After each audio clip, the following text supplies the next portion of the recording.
On the 11th of November 2022, Ukrainian troops entered the strategic city of Kherson, Russia's biggest remaining prize from their invasion. A little over a month earlier, on the 8th of October, the bridge across the Kurt Strait connecting mainland Russia to Crimea was destroyed. A month before that, in the first week of September, Ukrainian forces began a counter-offensive in the east that resulted in the recapture of Liman and some 12,000 square kilometers of territory. And finally, on the first day of the invasion, the Russians failed to secure the Antonov airport, a critical transport and supply hub which massively contributed to their failure to take the Ukrainian capital of Kiev. There are many reasons why Ukraine emerged victorious in each of these scenarios, but there is one factor present in all of them, and that is special forces. Though the focus of the discussion in Ukraine has been on the capabilities of heavy equipment, from artillery to tanks, aircraft and so on, indeed I've contributed to it, special forces have oddly been overlooked for the most part. Once the poster boys of 21st century warfare, with the return of a conventional war between two capable, peer adversaries, special forces seem to have lost the limelight, and it was wondered if they would actually have a purpose.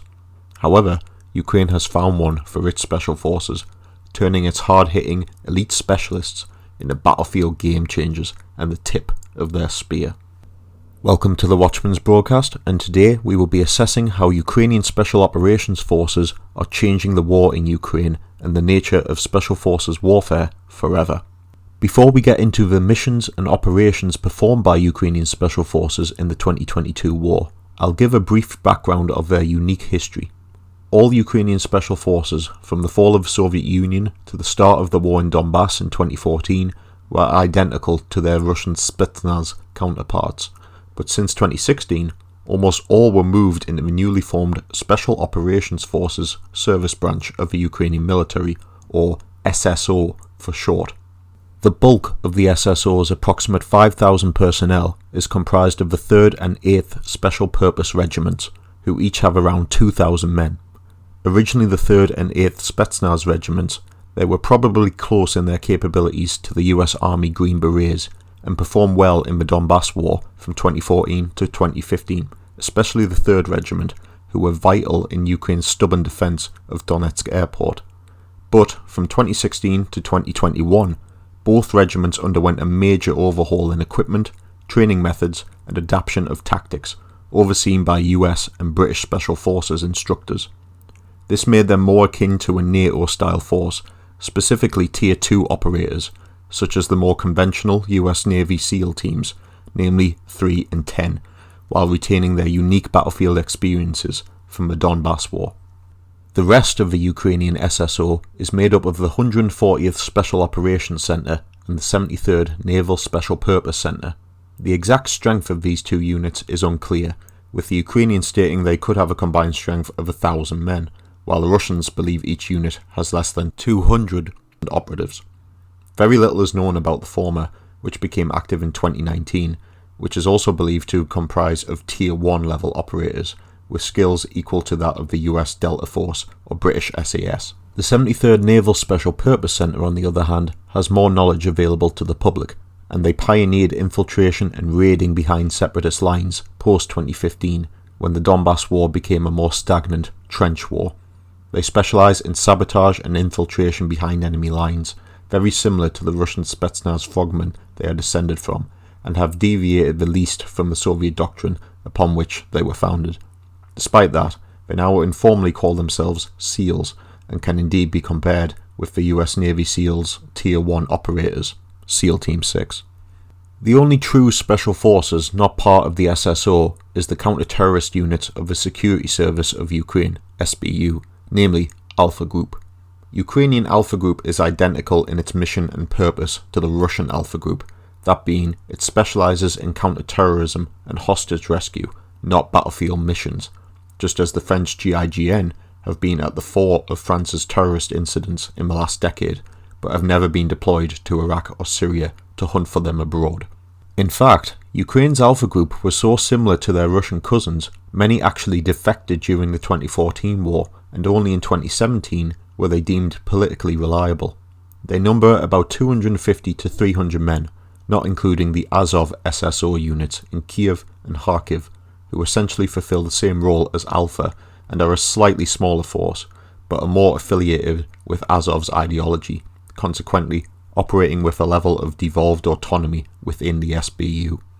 Despite these distinction of roles between the various Ukrainian Special Forces units, at the start of the Russian invasion the goal was simple for all of them: halt the enemy advance, and they were major contributors to this around Kiev.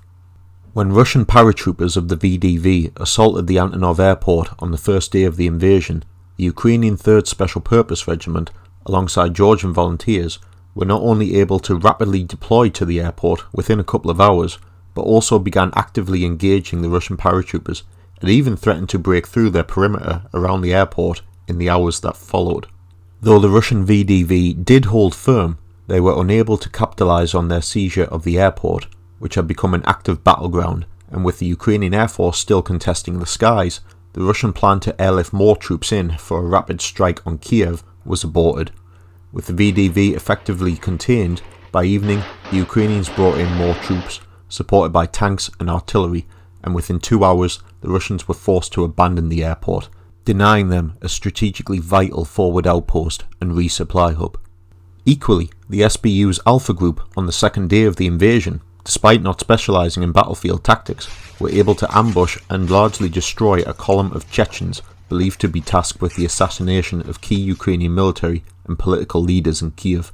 They would go on to provide direction and local leadership for the newly formed territorial defence formations and militias that helped grind down the Russian advance on Kiev in the first 2 weeks of the conflict.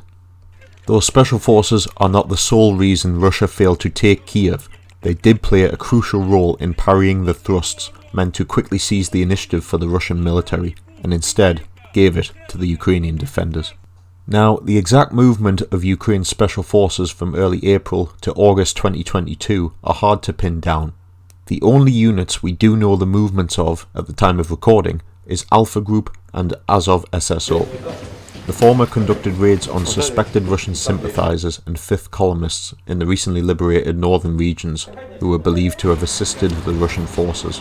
The Azov SSO fought as forward recon teams around Kharkiv, raiding and identifying local targets of opportunity.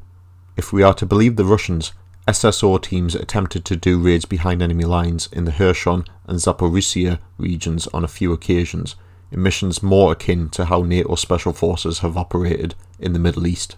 In April, the Russians claimed to have destroyed 2 speedboats loaded with Ukrainian SSO operatives, and certainly no notable targets or infrastructure of importance to the Russians was destroyed during this period. It is possible this is a fiction, but equally, if a secretive Spec Ops mission did fail with high casualties, this is not something Ukraine would want to broadcast, so perhaps there is some truth to the Russian claims. However, the Ukrainians modified their employment of special forces. Rather than throwing entire platoons at high-value targets in do-or-die missions, they doubled down on what they were certain to succeed at: deep reconnaissance and their mastery of small skirmishes. On September 5, 2022, a week into Ukraine's southern offensive towards Kherson, the Kiev Post claimed the village of Vyskopilya was liberated by the 1st Special Operations Regiment, who raised the Ukrainian flag after 8 days of repeatedly exchanging hands with the Russians. Now, I could find nothing about this unit, aside from the 1st Spetsnaz Regiment that was disbanded in 2003, which made me wonder if this is an alias for the 140th Special Operations Centre, but I may be wrong.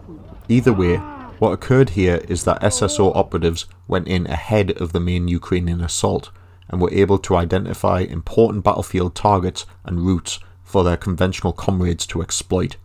Sadly for the Ukrainians, it took a week, as their opposition were Russian VDV, and paratroopers of any military are very skilled and determined soldiers. Consequently, Vyskopilya was a prolonged series of engagements rather than one swift kicking in of the door. However, by the 5th of September, though only a small battlefield victory, it was actually the biggest one the Ukrainians had in the northeastern sector of the Kherson front. It would be over a month before Ukraine started to make real progress in this sector, so without special forces, Vyskopilya may not have been a victory at all. However, this gave credence to Ukraine's tactics, and they tried it again a day later on the 6th of September for their counter-offensive to the east of Kharkiv. Before the offensive opened up, Alpha Group and 3rd Special Purpose Regiment teams infiltrated through what we now know to be thinly held Russian lines. Again, they identified targets of opportunity for the HIMARS and conventional artillery, and which routes the following Ukrainian ground troops could exploit. The result was devastating. The HIMARS neutralized several key command posts to paralyze Russian communications, only for the Russians to be hit by a Ukrainian assault of some 8,000 men, which was approximately 4 times the number of the Russian defenders. These Ukrainian troops were also predominantly elite Ukrainian paratroopers, seasoned mechanized brigades, and the well-motivated nationalist Kraken regiment. In contrast, the Russians were a mix of exhausted Luhansk separatists and Russian regular troops of middling quality and motivation. To make things worse, while already facing an onslaught of Ukrainian artillery and outnumbered by elite troops, all efforts by the Russians to move supplies and new troops up to the front were being ambushed by marauding Ukrainian Special Forces teams. At Kupiansk, Alpha Group perfected this tactic so well that Russian forces began defending the city on September the 8th, but the conventional attack by the Ukrainian paratroopers did not actually start until the next day, and by the 12th the Russians had fully retreated. Of the 20 settlements liberated around Kupiansk, several were taken almost single-handedly by Alpha Group in just a little over a week. However, the Ukrainian Special Forces did not stop there. They set off ahead of the Ukrainian advance once more, easily infiltrating the collapsing Russian front to repeat their small ambushes sometimes 10 kilometers ahead of the most forward Ukrainian positions. The psychological blow this delivered to already demoralized Russian and separatist soldiers convinced them the Ukrainians were breaking through everywhere and shattered any will to regroup and make a stand. The casualties actually being inflicted by Ukrainian Special Forces was minimal, but it ensured the confusion and chaos in the Russian rear only continued, and how an initial breakthrough of 20 kilometers eventually became 70 kilometers deep in a month. This effectively eroded the bulk of the gains Russia had made in the summer of 2022 and put the initiative firmly back with the Ukrainians, who had proved it was now possible they could win this war, perhaps even decisively. On October the 8th, 6 days after Ukraine reclaimed Liman, the Kerch Bridge, the physical link between Crimea and Russia following the peninsula's annexation in 2014, was blown up. The exact cause of the explosion is still debated, the Russians claiming a truck loaded with explosives by the Ukrainian SBU caused the destruction of the road bridge. However, given the Russian state they saw the explosives via a scan, begs the question why they did not intercept the truck, thus I find this hard to believe as an explanation. However, the BBC initially claimed unmanned surface vehicles, USVs, attacked the bridge as remote-controlled suicide boats. This has no supporting evidence. However, later that month, on the 29th of October, 7 USVs attacked ships of the Black Sea Fleet at Sevastopol Naval Base, breaching a minesweeper and causing minor damage to a frigate. In response, over the next 2 days, the Russians hit the small coastal city of Kharkiv, just east of Odessa, with airstrikes and rocket artillery. This is notable as this is the base of the 73rd Naval Special Purpose Center, indicating the USVs were launched from there, and as they specialise in amphibious sabotage, it is likely these Tier 1 operatives were involved in the attack on the Kerch Bridge. But as well as a great propaganda victory for Ukraine, it further strained Russian logistics to the Kherson front. With the bridges across the Dnieper already badly damaged by HIMARS, getting ammo and equipment to the VDV, who were providing a solid defence around Kherson, was already difficult for the Russians. However, with the destruction of the Kerch Bridge, this further strained supplies getting from Russia to Crimea and then to the Kherson front. The result was, despite the valiant efforts of the Russian VDV, on November the 9th, almost a month to the day the Kerch Bridge was destroyed, Russian commanders announced their intention to make a staged withdrawal from Kherson as the supply situation was so critical. Though this wasn't a routing defeat like the Kharkiv offensive in the east, after 2.5 months, Ukrainian troops walked into Kherson, most likely due to the efforts of the 73rd Naval Special Purpose Center. Now, this is not to say all these victories are purely due to the Ukrainian Special Forces. Equipment such as HIMARS, the deployment of troops, and indeed the enormous sacrifices made by thousands of Ukrainian servicemen have all had a role to play in these advances. However, The Ukrainian Special Forces have successfully etched themselves into military history through their resounding success in the missions they have been called upon to perform. They have proven that Special Forces can be considered a new service branch of the armed forces, serving a unique purpose alongside the Army, Navy and Air Force. Whether they will bring about total victory for Ukraine, it is impossible to comment whether a few thousand men can be expected to achieve that, but if anything, they will be forever regarded as the men who brought Ukraine's sword down hard on its enemies. Thank you all for watching the Watchman's broadcast. If you enjoyed this episode, please see my previous video on tank losses during the Ukraine war, and don't forget to like and subscribe for more content. Have a pleasant day.